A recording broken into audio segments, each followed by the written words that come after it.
Welcome to the Grief Dreams podcast. Thank you again for tuning in and spending another hour of your day with us. We really appreciate it. I know our guests appreciate it too. Just want to say thank you for that. So I'm your host today, Dr. Joshua Black, and our other guest hosts couldn't be with us here today, but they're here in spirit as always. And before we start the podcast, just want to sort of send out something new that we're actually trying out. So me, Sean, and then Darwin Dave, who's been on the podcast a couple times, have started another podcast called Grief Cafe. And on that podcast, we're talking about basically grief and loss in different parts of the world on things that are going on. And so it's up now. So if you do want to check it out, if you like what we're doing here, you may like that and how we just sort of talk roundtable on different issues. We've done mass shootings and then also forest fires. So there's going to be more. We're hopefully going to do it once a month, but people get busy and stuff like that. But we wanted a place to talk about stuff that's going on in the world. So feel free to check that out. So today on the podcast, we have Suzanne Falter, who is an author, speaker, blogger, and podcaster who has published both fiction and nonfiction, as well as essays. She also speaks about self-care and the transformational healing of crisis, especially in her own life after the death of her daughter, Teal. Her nonfiction books also include How Much Joy Can You Stand?, The Joy of Letting Go, and Surrendering to Joy. She has a new book that just came out this year, actually probably a couple of weeks ago, and it's called The Extremely Busy Woman's Guide to Self-Care, Do Less, Achieve More, and Live the Life You Want. Her essays have appeared in O Magazine, the New York Times, Elephant Journal, Tiny Buddha, Thrive Global, among many, many others. Her fiction titles include Oaktown Girls, series of lesbian romances, the romantic suspense series Transformed, and she's the host of her own podcast, which hopefully we'll get to talk about, Self-Care for Extremely Busy Women, her nonfiction work, blog, podcast, and her online course, Self-Care for Extremely Busy Women, can be found at her website, SuzanneFalter.com. And she's on Facebook, Twitter, Instagram, the works. So welcome to the podcast. Thank you. Thank you so much, Joshua. I just love the idea of this podcast, so I'm thrilled to be here. Yeah, I know you've had your own dreams, so I'm really excited to sort of hear how those been incorporated into life and what you saw those as. But before we get to those, because I know I'm really interested in those, I'm curious about your life before the death of your daughter, because I feel like through your bio, that's when everything sort of changed for you, and listening and reading up on you on your website. So what was your life like before your daughter died? Well, I'll tell you, I was a writer for many years, and then I got kind of sidetracked into internet marketing. And I was all bent on making a whole lot of money and having a whole lot of success, which I wasn't really making so much money as a writer. And I, sort of rode my horse off in that direction. And by the time 2012 rolled around, I was working 60 hours a week. I was really focused so much on money, I'd forgotten about the rest of life. I was very much carried away with my ego and my sense of my own kind of invincibility. And I didn't mind stepping on people if I had to get ahead. I was highly ambitious, and let's just say not in a super healthy way. I was also living in San Francisco. I had dramatically changed my life and moved from upstate New York to California, left my marriage, come out as a lesbian, and I'd been in San Francisco Bay Area for almost 2 years. And my daughter, Teal, had come with me. And Teal was really the opposite of me. She was funny and sweet and very innocent and very pure and entirely unambitious. She would go off and work a job as a waitress and get a whole bunch of money in her pocket. And then she'd go to the airport and just go up and down the list of destinations and take off on an airplane and go somewhere in the world. And we weren't talking about flying from New York to Boston. We're talking about flying from New York to Bangkok. She would take her backpack and her guitar and her little busking sign, and she'd just go. A total free spirit whose greatest priority was tuning into herself and feeling what needed to happen next, and feeling with deep, deep, tender compassion what was going on with all the people around her. This was what I was missing in my experiences at that time in my life. I had forgotten there were other people in the world. And I was really brutally overworking. So I had forgotten about self-compassion as well. Wow, that's interesting, right? Like seeing it in your daughter, 'cause usually our kids would mimic us in ways, but it seems like she learned this from someone else. Like, so how did she become Teal? Because you were not that. Well, Teal lived in the country. We raised her and her brother in a town of 500 people on Lake Champlain in a beautiful, beautiful, very natural place. But she was always somebody who was extremely sensitive and tuned into others. She was the kid who would play with the girl nobody liked, you know. She was always wanting to give her things to everybody else.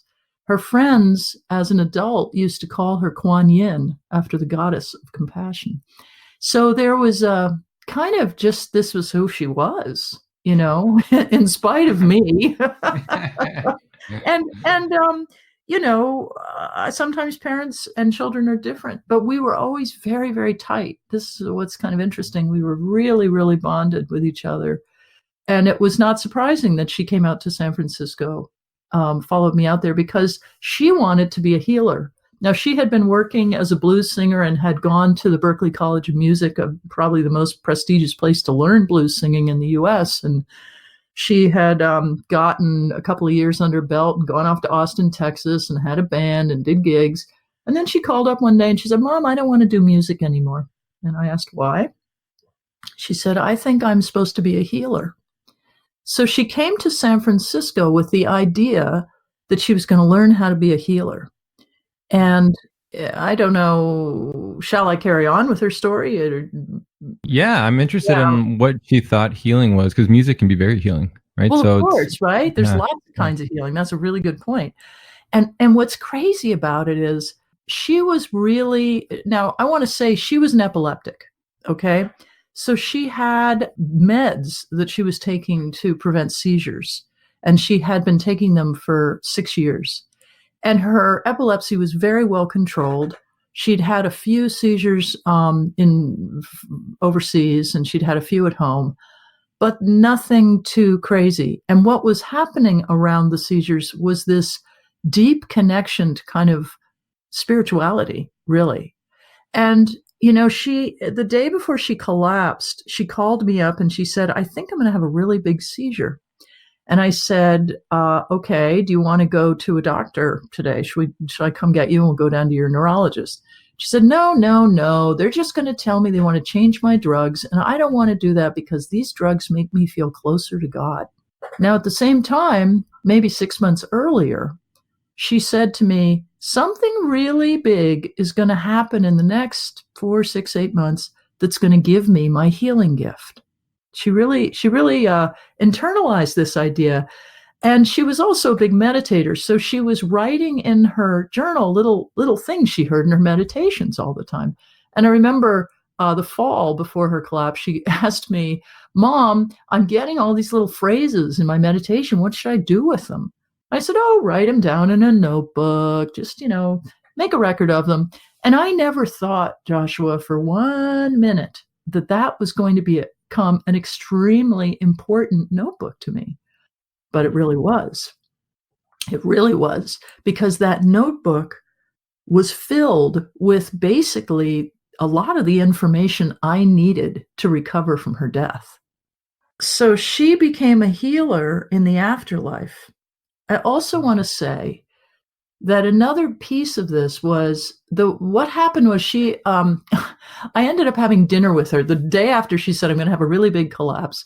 I had dinner with her in a restaurant in San Francisco. And it was a crazy thing that night because there was a talk about shamanism, and she was interested in shamanism. Here she wants to be a healer, so go listen to people who know about healing, right? So we're listening to this lecture by this shaman, and they're talking about the bridge between worlds. And she had walked into the restaurant an hour late. She was acting very spacey. She was not fully present. But I, in my self-involved state, did not recognize that she was in the early stages of having a seizure. I thought she was just kind of acting a little weird, but that was okay. Teal was a little unusual. And I was just not present enough to see what was going on. And I did get her a ride home to her house, and then I went off in a different direction after the dinner. But before I left, this lecturer was talking about how people travel between worlds, and that the shaman's job is to connect people with the afterlife. And every time he said that, she would turn around and look at me very intensely with this strange expression on her face. And I was like, okay, like she's sort of looking at me like, are you getting this? So, okay, she goes off in one direction, I go off in the other. 2 hours later, I get a call from San Francisco General Hospital saying she's had a massive cardiac arrest and she's in critical condition. Nothing in my psyche even remotely prepared me for this possibility. When she was diagnosed with epilepsy, I was told, quote unquote, nothing bad can happen. In fact, it is not understood and never will be understood what the cause of her cardiac arrest was. Some doctors do think that she had had a seizure that had stopped her heart. And 1 in 1,000 epileptics experience this. It's a very rare condition called SUDEP.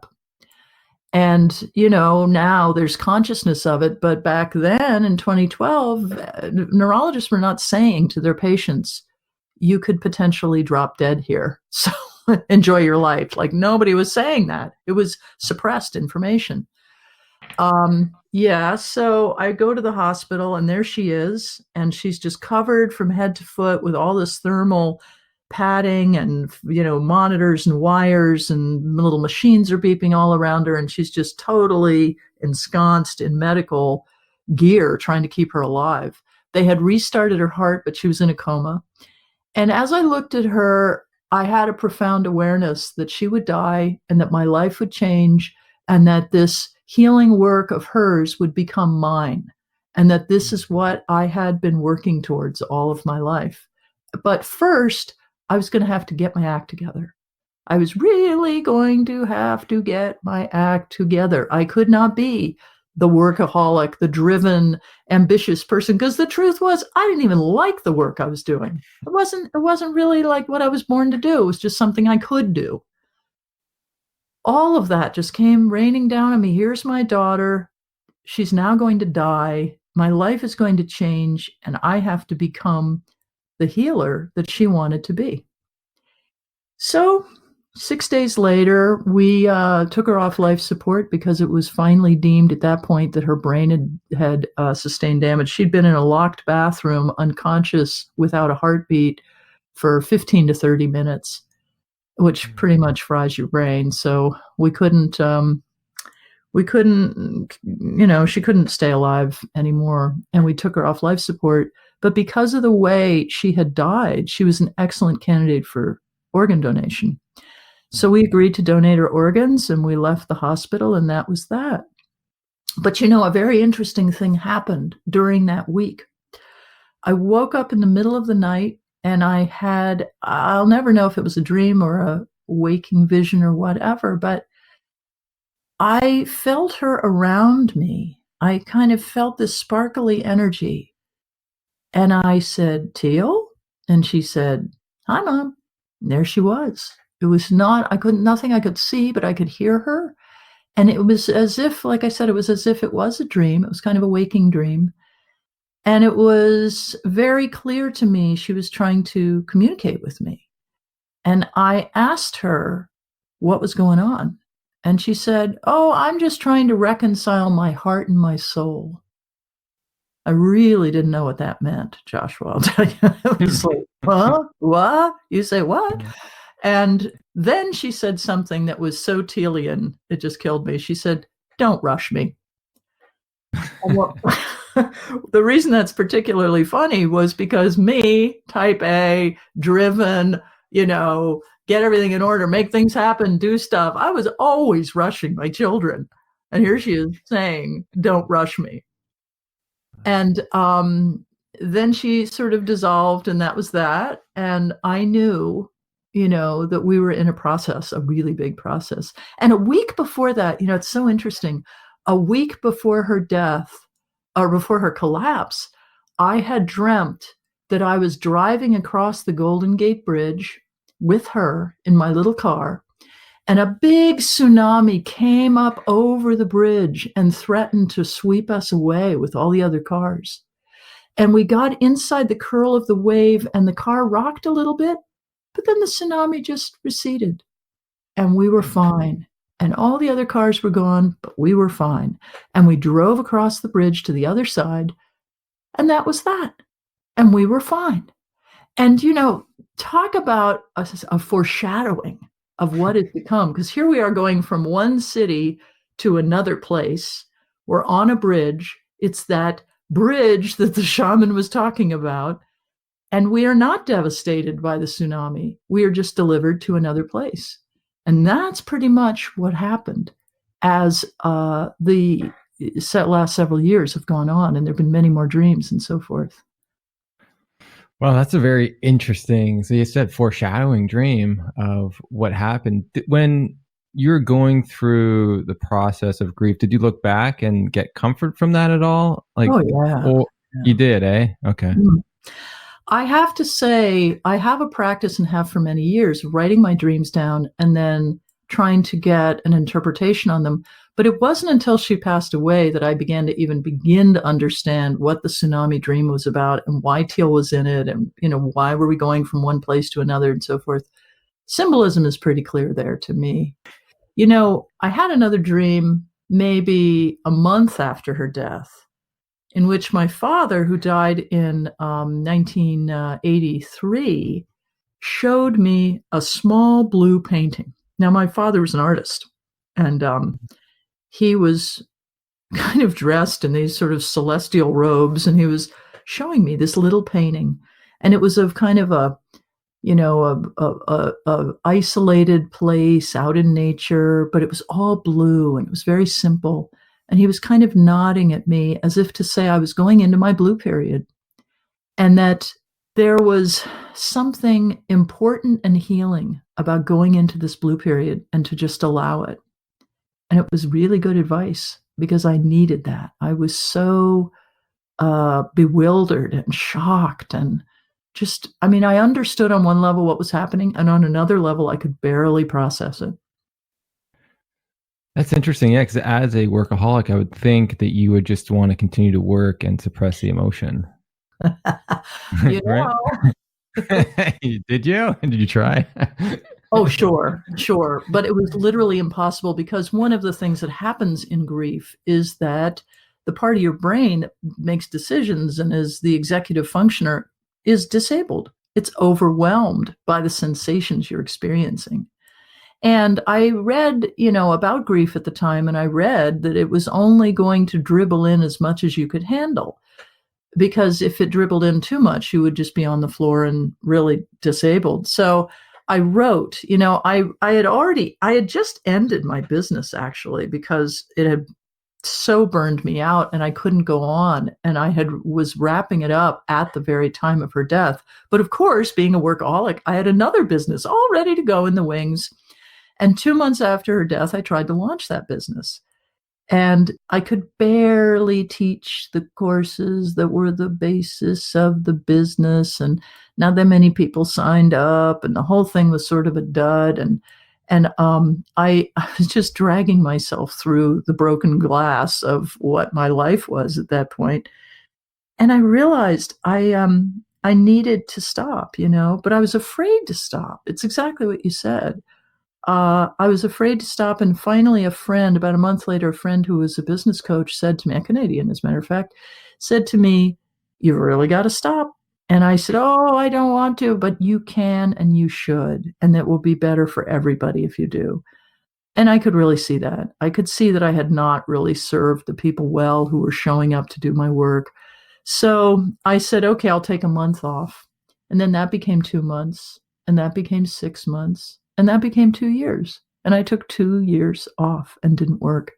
And I was very grateful that I had some savings in the bank. I'll tell you that, because it was, and by then I was kind of living nowhere. I was living with friends, and I was living very simply.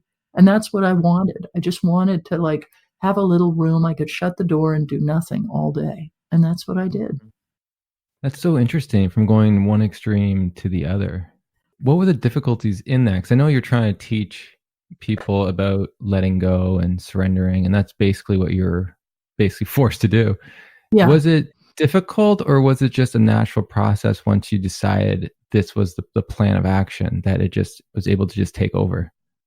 Such a good question. I didn't have a choice. At first it just felt this is what I needed. I just needed to not work. I could feel my whole body like opening up and throwing its arms out and saying, yes, yes, don't work, don't work. It was really this overwhelming sense of letting go. But periodically I was really perplexed and challenged by this idea that I needed to know what, quote unquote, this healing work was that I was supposed to receive. I wanted to get busy. And my guidance was really to lay low. I was really being told to take time, to let it slow cook. I had a dream. Now, Teal, was dropping in into my dreams periodically and speaking to me very directly. And in one of the dreams, she showed me quickly sort of flash cooked sort of nouvelle cuisine salmon, that's somewhat uncooked, almost like sushi. And then on the other hand, she had a plate of beautifully braised spare ribs. Now, that takes hours, right? You get them in the grill or the smoker or whatever, and they're just going to go along very nicely for some time. And of course, Teal was a foodie. She was really into cooking and food. So of course she would have a food example in the dream. But she was showing me about slow cooking. And this was in regard to many things in my life, because at the time I wasn't working, but my other compulsive behaviors were rearing their head up. And I didn't have a relationship at the time. And I was like, great, I'll lose myself in a love relationship. That'll keep me busy. Anything for distraction, right? Right. And she tossed that the plate of spare ribs in the direction of somebody that she'd known since she was a little kid, who she was very, very close to, and there was a lot of love there, And then the point was, you can slow cook a relationship or a work or whatever you want to do, and it's going to be so much more satisfying, letting it slow cook. That dream came in just about, I don't know, a little less than a year after her death. And not long after that, I had another dream where she appeared in dreads, and they were kind of stylish dreads with little beads and little colorful threads in them. And she had Botoxed lips. She had big aviator sunglasses on, and she was just, looking like a very tricked out glamour puss, And this was a girl who grew up in the country and kind of went around in, gray t-shirts and jeans and sneakers with little holes in the toes. I mean, she was not a glamorous person at all, but she was looking at me very intently, as if to say, come out from behind all of the masks you've been hiding behind. And at the time I had hired a stylist before her death, and I was, wearing a lot of makeup, and I was really focused on all my look. And after her death, I was maybe not doing that as much, but I had silenced my telephone. I had turned my phone off, and I barely had a phone at that point. I'd given up my smartphone. I just had this little simple disposable phone. And she said, turn on your phone in the dream, meaning put yourself out there again. Don't be so shy to hide behind this false facade. Don't be so reluctant to hide from people. Get engaged with the world again. Now, that was about 18 months after her death. And as time went on, a few months went by. It was now about a year, and it was now a year and 7 or 8 months after her death. And I'd been alone. I had actually a relationship that ended just a few years earlier that I'd been in, that had actually forced me to give up my place to live. And, that was a big upheaval right before her death. So I had started to think, gee, maybe I should, start dating again. And in the dream, she popped in with a deck of goddess guidance cards. They're sort of oracle cards, right? And she offered me the deck, and I pulled a card out, and it said marriage on it. And she smiled at me. And I thought, well, that's amazing. What are you telling me, Teal? And sure enough, about 5 months later, one night I was sitting in a Korean spa in San Francisco by myself. It was a Saturday night. It was about 7:30. And I was going to go to a party down the street, which was a lesbian party. And by then I was, living my out lesbian life and good old wild San Francisco, right? And I hadn't been dating much for the last few years, but I heard her with that marriage card, and I thought, well, I should go to this party. And I felt her around me as I was in this spa. And I said, what are you doing? And she said, I'm preparing you. And I said, what are you preparing me for? And she said, you'll see. And I walked down the street, and I went into that party, and I walked right up to a woman who I knew was somebody that was a soulmate. I literally had never seen her before in my life. But within a minute or two, we were talking, and within 20 minutes or so, she was sitting next to me. And the next thing I knew, I was just fascinated with her. And now she's my wife. And we've been married for 3 years now. Wow. Oh my God. You have some wild dreams that people can only dream about. That's fascinating. So fascinating. Well, and what is really interesting is I was still not working at this point. I was wanting to work, but I wasn't there yet. And this was 2014. This was about 2 years after her death, almost 22 months after her death. And I had just tried to relaunch this failed business that I didn't want to do, but I couldn't think of what else I was supposed to do. And it was still unclear to me, what am I supposed to be doing? What is this big transformational thing I'm supposed to do around Teals healing? And I was pushing, I got back into pushing and striving and trying to overwork my way through it. And I had launched I had relaunched my old business, and it had been successful at the time. At a particular time. It was a course, it was a training course. And I had put it up online, and I had built this whole learning area. And what is fascinating is, a bunch of people bought into it. I had this successful sort of 24-hour launch.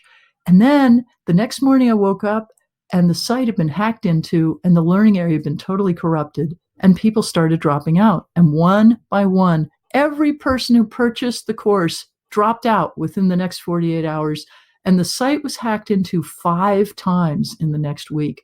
The person who was coding and doing, trying to fix it every time, got malware in their computer that started to eat all their systems. It was really bad. So I was like, okay, surrendering, take it down, don't do that work, not right. And then I had to go back to not knowing. And what am I going to do with my life? I'm telling you, Joshua, it was a huge question mark. So the next Teal dream came along. I like this. So I woke up. I didn't wake up. It was like a waking dream. Sometimes you're in that sort of, I'm not quite conscious, but I'm dreaming so I can remember my dream state. Yeah. I was lying in bed. This is maybe 2 months after the failed business launch. And I saw the bathroom down the hall in the house I was staying in. The door was shut, and there was incredibly bright white light pouring out around the edges of the door. And the door was shut. And I knew Teal was in there. Now, you remember, she collapsed in a locked bathroom. So this is a very relevant detail. The light was pouring out of the bathroom, and I knew she was in there. And I said, okay, honey, is that you? And she said, yes. I said, why won't you let me see you? And she said, because I don't want you to get distracted.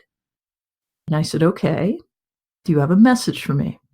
She said, you are whole and complete and ready to go back to work. I took that in, thanked her very much. And about 5 or 6 days later, I was offered out of the blue a writing project that I'm still doing, in which I write fiction for an investor. And I had published fiction earlier in my life, but writing and speaking, this is my true work. And it is fiction, and it is this nonfiction as well. And here was somebody offering to pay me to do what I love to do. And they still do. And I still do it. So that was the beginning of me actually finding my way back to work and having the self-compassion and the self-care to really sink into what I need to be doing. Around that time also, this is where this story really gets interesting. I began to hear from the woman who received Teal's heart and her kidney, who was a young woman, just a little older than her, who is now, she's in her early 30s, and she's a cardiosonographer at a hospital in Northern California. And she is an amazing young woman, and in some interesting ways, somewhat like Teal. She's a very compassionate, very sensitive person. So I had connected with her. We'd actually spoken on the phone, and she's a very sensitive soul. So she was not rushing this process to get together. But of course, I was still back somewhat in my inner striver. So I was trying to figure out, what's the best way to share the work with this young woman? How do I do this? What, blah, blah, blah, blah, blah. My mind is going like crazy, right? So around this time, I had pulled out a Ouija board. Oh, gosh, Ouija boards. What can I say? But I pulled one out, and I got a friend, put her hands on the Ouija board. When you're desperate, right? These are the things we're pushed to.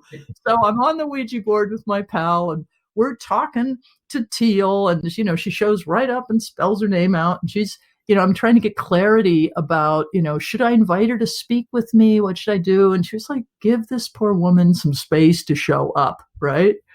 At the same time, I was cranking away on the beginnings of a book, and I was writing a memoir about all of these encounters I was having and this healing path I was on and how it was pushing me. I was learning self-care and so forth from it. And as I was writing this book, I kept thinking I was getting to the end of it, but I couldn't quite figure out the ending. Well, interesting. As I was on the Ouija board that night, my sister who lives in Kentucky, had a vision of Teal. And she woke up with this sense that Teal was around her. She's like, Teal? And it's very interesting and relevant because my sister used to work as an organ donor coordinator, a transplantation coordinator. So she really knew about the field, right? So she's lying in bed and she's getting this message from Teal. She said, do you have a message for me? And Teal's message was, tell my mother her book should be about organ donation. So that was interesting. I had to factor that in. That was 2015. It wasn't until like 2018 that I finally figured out, hey, yeah, the book's supposed to be about organ donation. And by then I have an agent who's saying to me, shouldn't your book be about organ donation? And by then I'm giving talks, and I'm giving them about organ donation and transplantation and my experience as a donor mother. But then I began giving them with the mother of this young woman, Amara, who got Teal's heart and kidney. And now Debbie, who is my co-speaker, she and I give these talks in different parts of the country. So not surprisingly, Debbie starts having dreams about Teal. Okay. My wife and I met Debbie and Amara in 2017. We met on the beach where we scattered Teal's ashes, which is where Amara wanted to meet us, which just blew me away. I thought it was so sensitive and so beautiful. And not long after that, the minute I met Debbie, I knew we were supposed to do this work together. It was just like a real kind of coming together. We have such speaking chemistry. It's just kind of a fascinating thing. And we've become dear friends. So she has a dream where she feels Teal around her, and Teal says to her, I'm a Sagittarius too. And as it turns out, her birthday is right near Teal. So Teal pops in and gives her these little messages, including one about how she is supposed to be out there helping women as well. So this is, I could go on and on. It's so interesting, and it's so amazing how you have so many experiences when it comes to dreams, especially with Teal. I'm guessing you've had other ones without Teal that have helped you too, because you're so aware of the symbolism and how it relates to your life. Oh, yeah. That then other people around you start having these experiences too. And I think it's just phenomenal. I think it's an amazing story. It is an amazing story. I want to continue to hear about how it ends. Well, and how it ends is now, the self-care piece was a big piece of this, because what I had to do was start to learn to take care of myself. And I felt that Teal was healing me by showing up and guiding me. In many dreams, she was just hugging me or holding me or reassuring me, or one of them, she was eating very dark chocolate yogurt while I was having a little cup of plain yogurt. And it was like, Mom, quit being so austere, because I was being very austere. In another one, we were staging a flower show exhibit, and she showed up with all these armloads of beautiful blooming daffodils. And I had put some little kind of sad twiggy things in the ground, So she was showing me to embrace life. She was showing me that I could, she was showing me that I could get out there and sort of seize life and bring joy and sensory satisfaction back to my life, that I didn't have to be this sad, grieving person for the rest of my life. And as time went on and I kept working on this book, the first thing that happened was I realized it was two books, that there was a book about self-care that really used some of her journal entries and talked a lot about the actual practicality of all this self-care that I had learned after her death. Because let me tell you, self-care was not my middle name. I literally used to think, oh yeah, I have great self-care. I get a massage every quarter. And that was it, Joshua. I mean, didn't really do much for myself besides that. And I began to realize self-care was about setting boundaries. And it was about knowing what I wanted and providing it. And it was about mostly slowing down. And as you said, there were many, healing dreams and visions and ideas and inspirations that all came to me as I began to really heal, not just from Teal's death, but my whole life and all the dysfunctionality that had led me into these compulsive behaviors like overwork. And, I also had financial problems I had to sort out. And I got help. I went to support groups. I write about that in the book. I write a lot about having to get the courage together to ask for help and to understand that you deserve it. And that sometimes, what I know now about extremely busy women, having been one, is we get out of balance because we forget that we are precious and that we matter. And the worst thing we do is we overproduce. And we think that everything we do has to be perfect.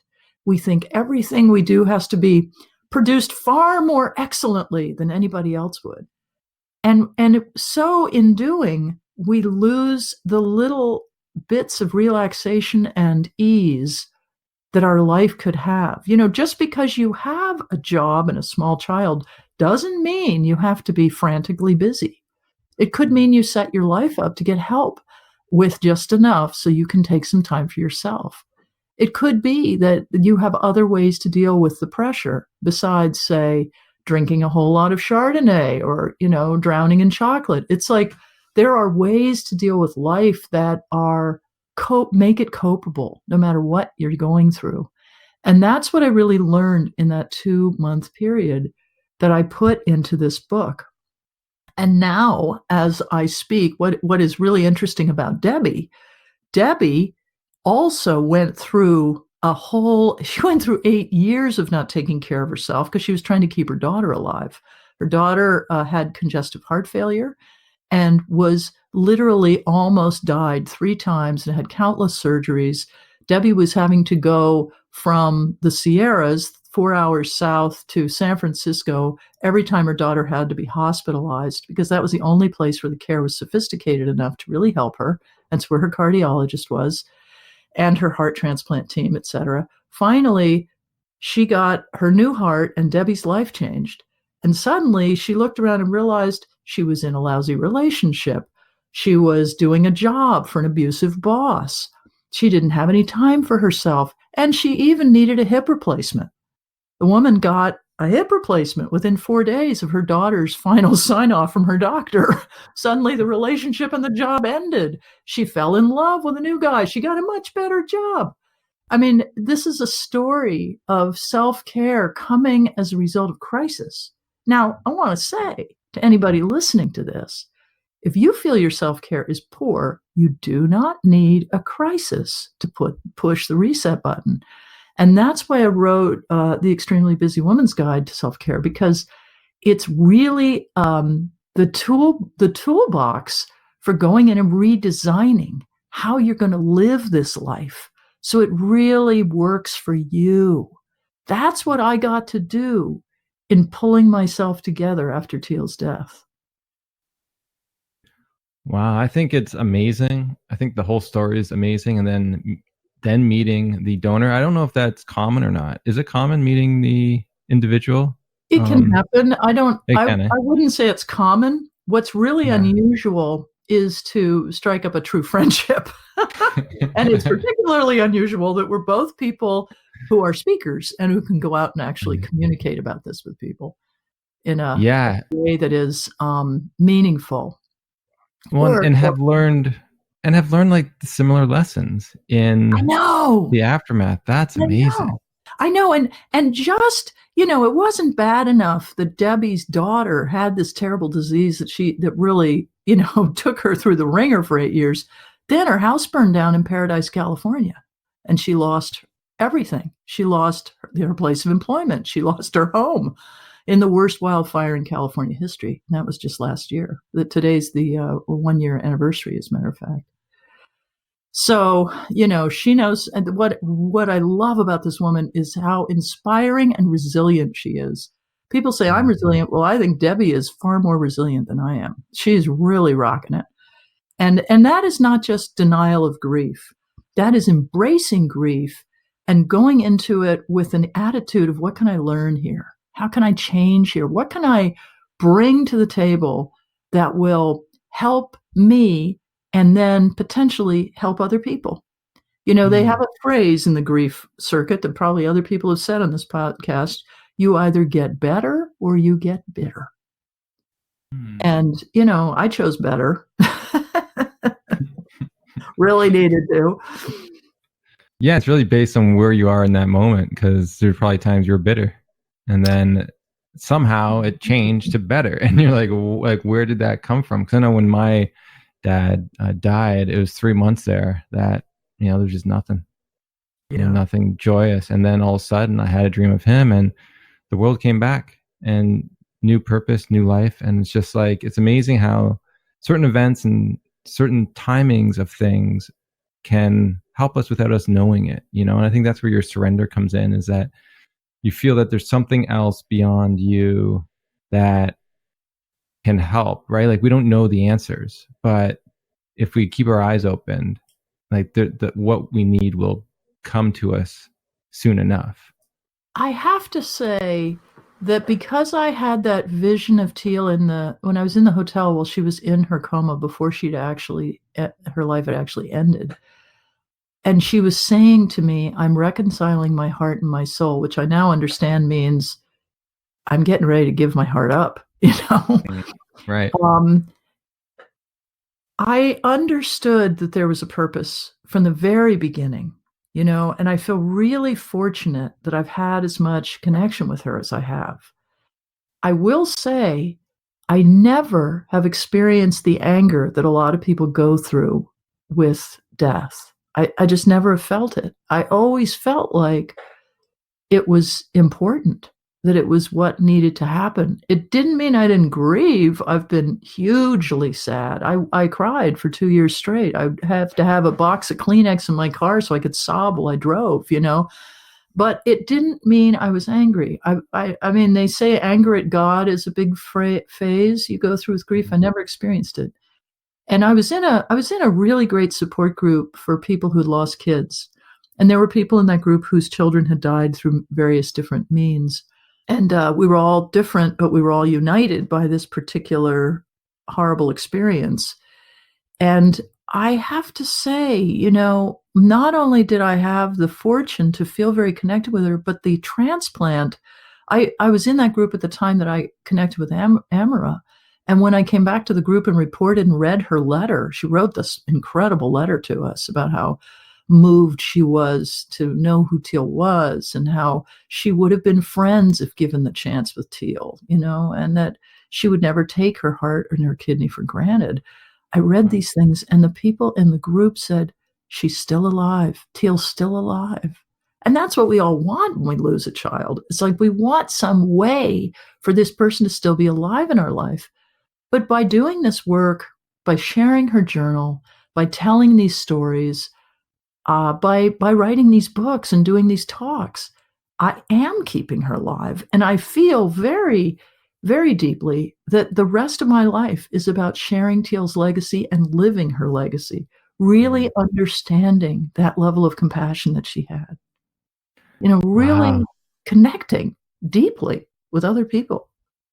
Isn't that something? It's like you can read something, but to embrace it's a different thing. And that's what your journey is about, is embracing the lessons that she left in that journal. She Wow. did, and I did. And one of the things, I mean, it's really funny because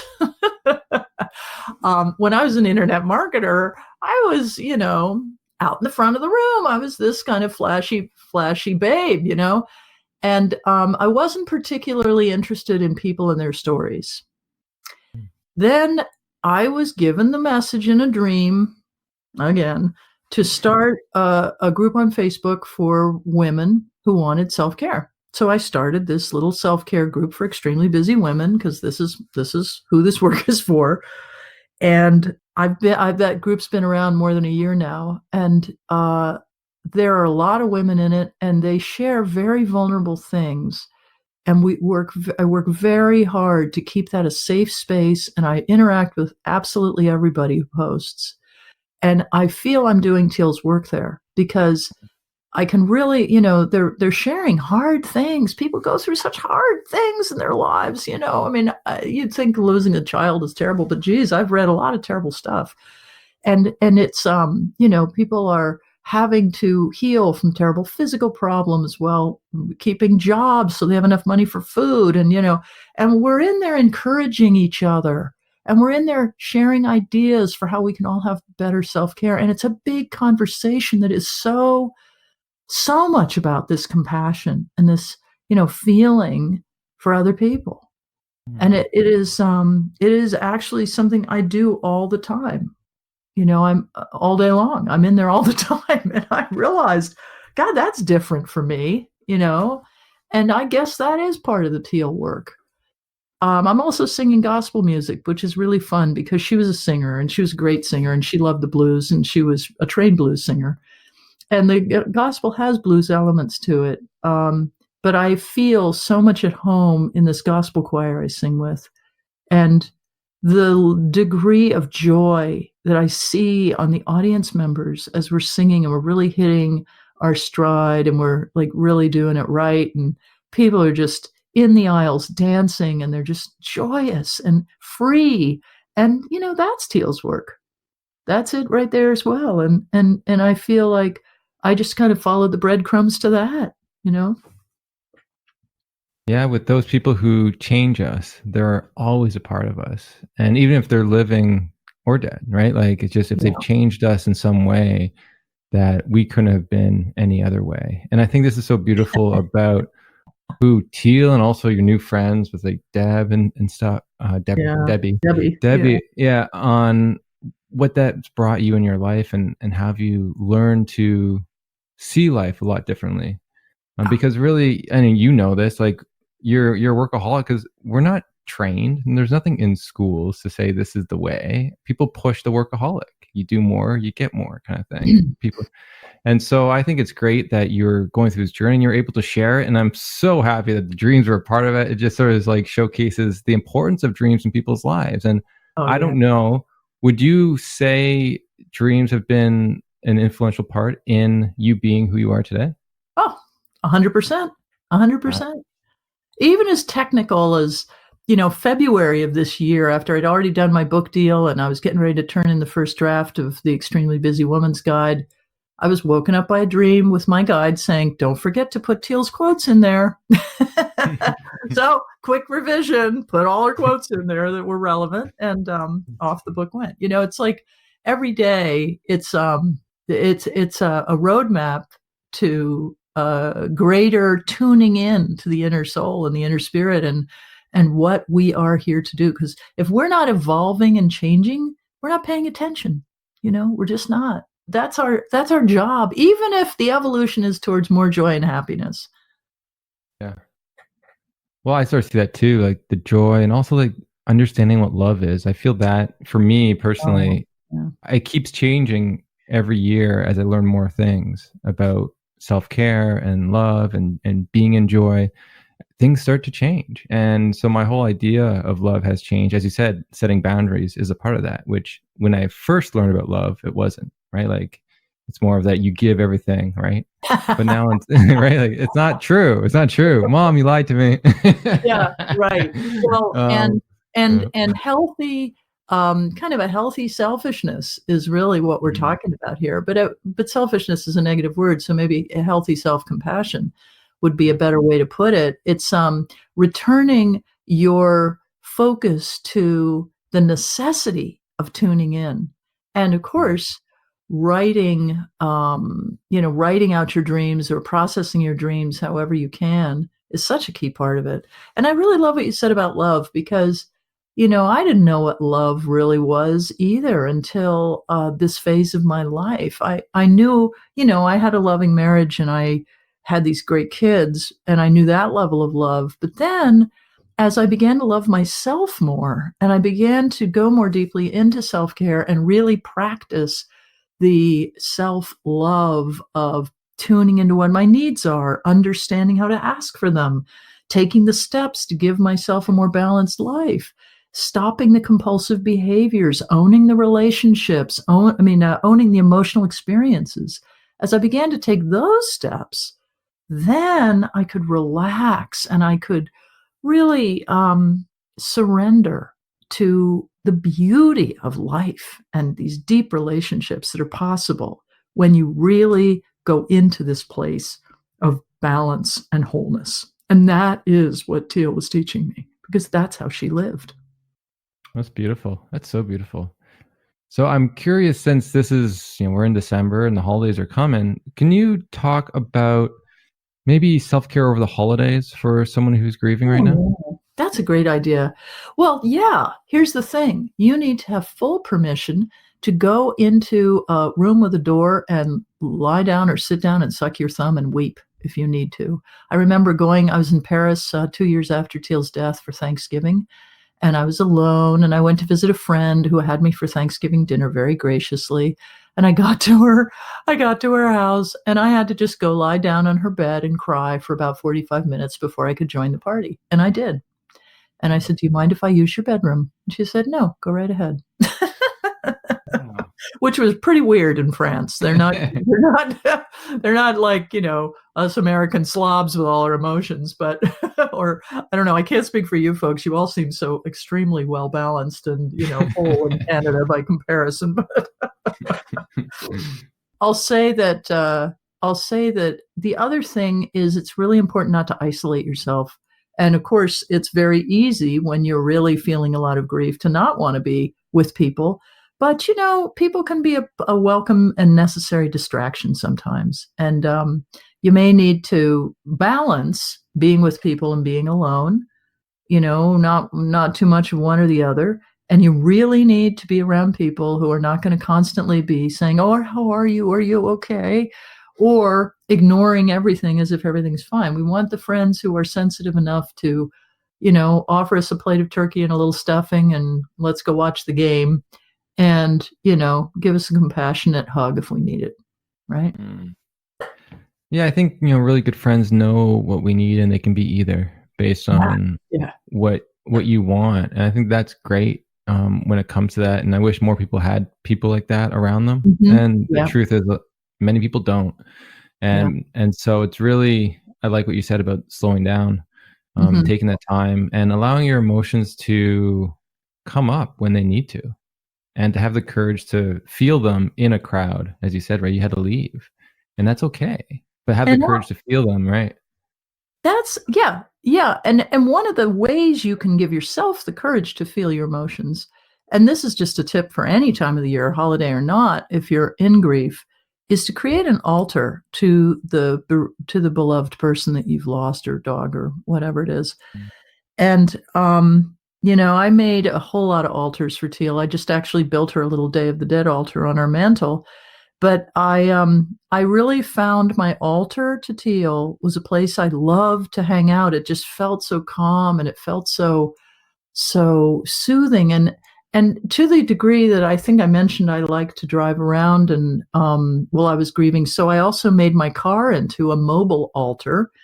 And my car happens to be teal colored, and I had a license plate made that says Tealstr, which means Tealster, which was her nickname when she was little. Oh, And I have some little goddesses, because she loved goddesses, on my dashboard. And for a while, I had a little framed picture of her stuck to the glove compartment, and I have little flower petals in there and all sorts of things. And I would play her music or healing music and drive mm, around. And it was so much fun because I felt like I was with her.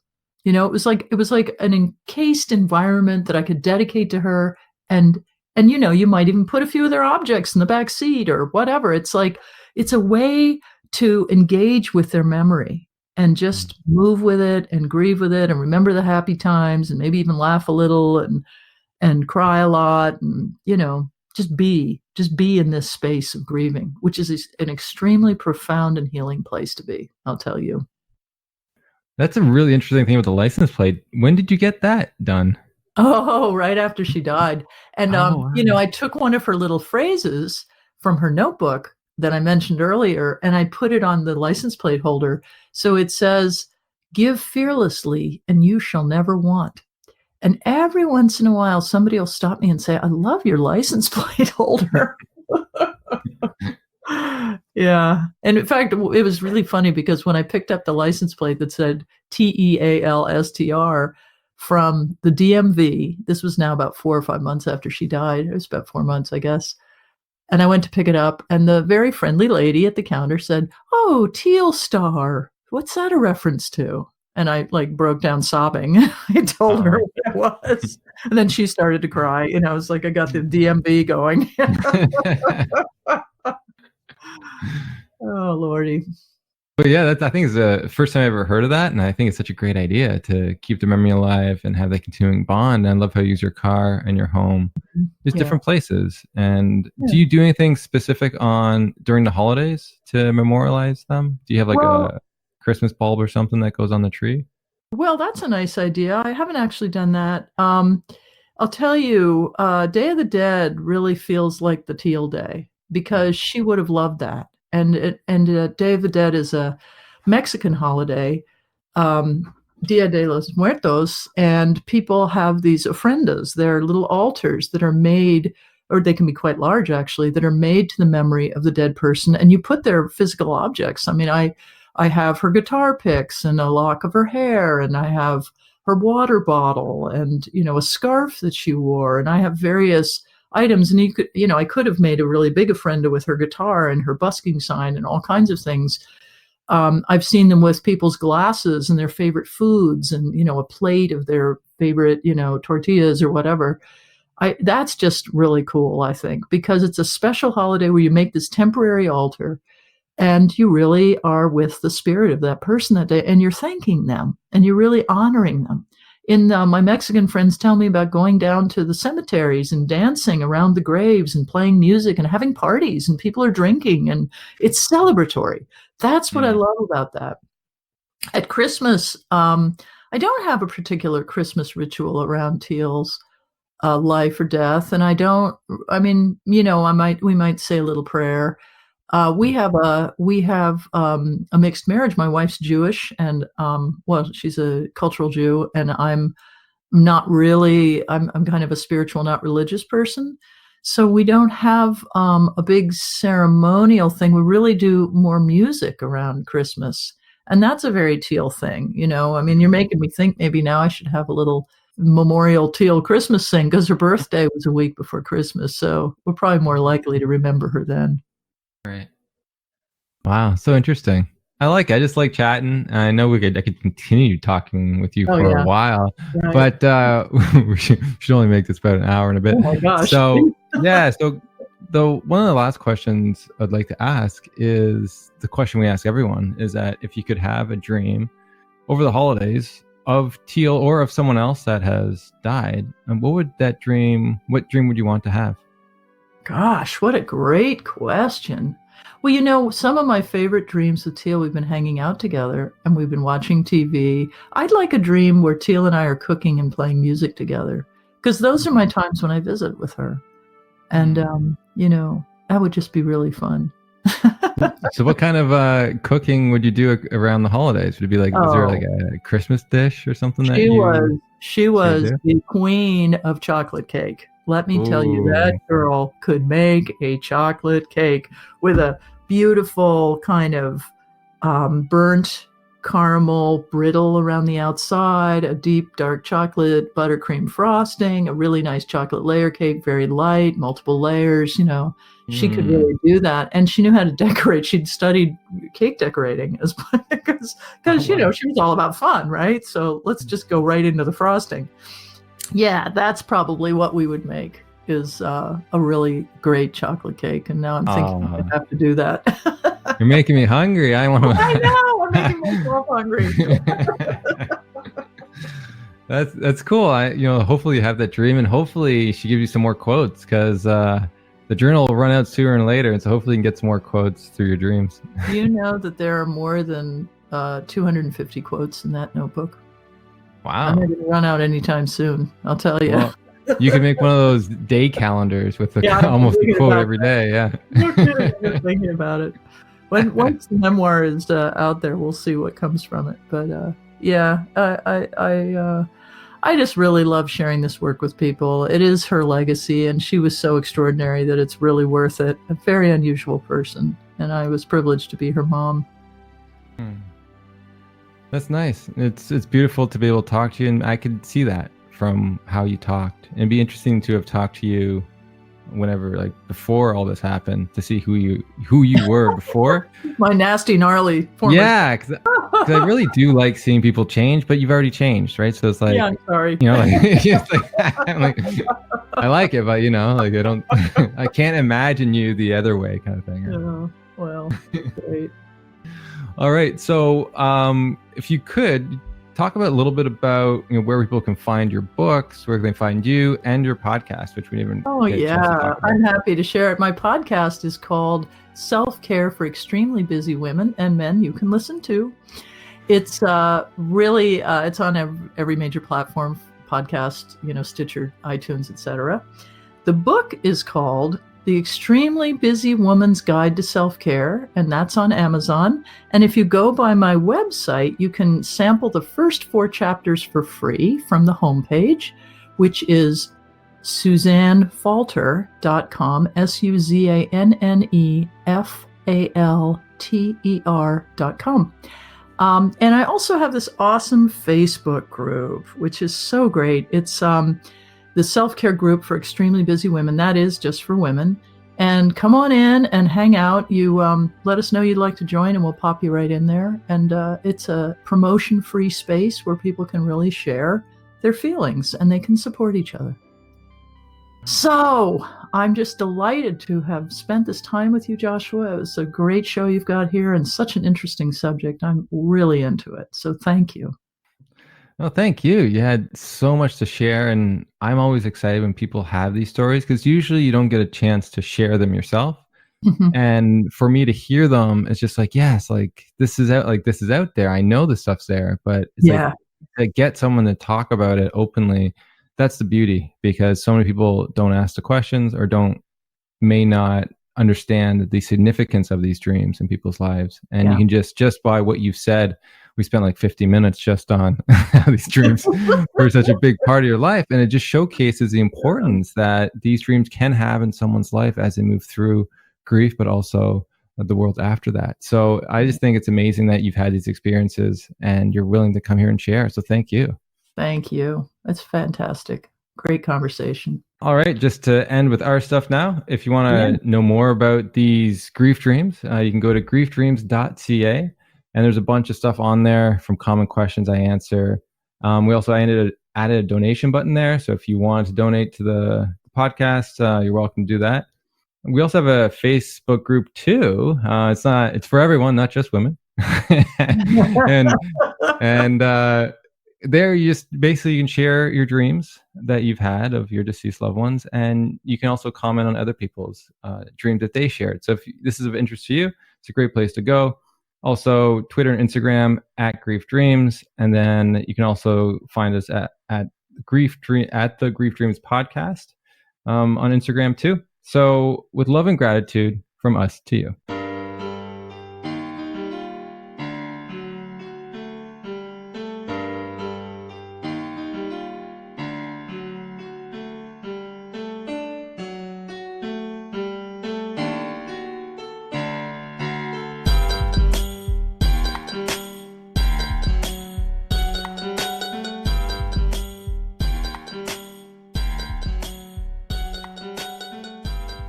I have enjoyed this conversation in English. I have questions. I have introduced myself. You have introduced yourself. This is a very good conversation.